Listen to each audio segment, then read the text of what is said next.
Hey, good morning. The faith I live by, February 12th, his blameless life.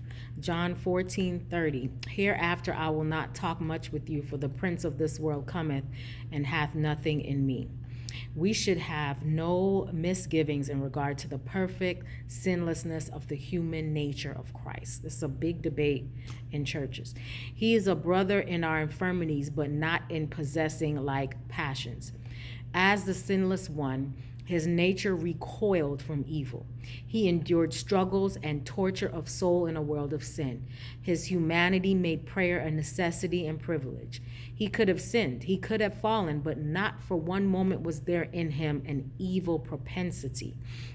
In taking upon himself man's nature in its fallen condition, Christ did not in the least participate in its sin. He was subject to the infirmities and weaknesses by which man is encompassed. He was touched with the feeling of our infirmities and was in all points tempted like as we are. And yet he knew no sin.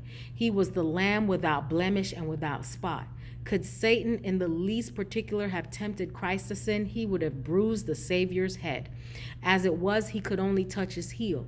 Had the head of Christ been touched, the hope of the human race would have perished. Divine wrath would have come upon Christ as it came upon Adam.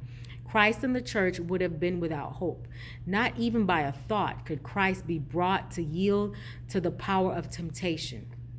Christ declared of himself, the prince of this world cometh and hath nothing in me. Jesus did not allow the enemy to pull him into the mire of unbelief or crowd him into the mire of despondency and despair. Christ's humanity was united with divinity, and in this strength he would bear all the temptations that Satan could bring against him, and yet keep his soul untainted by sin.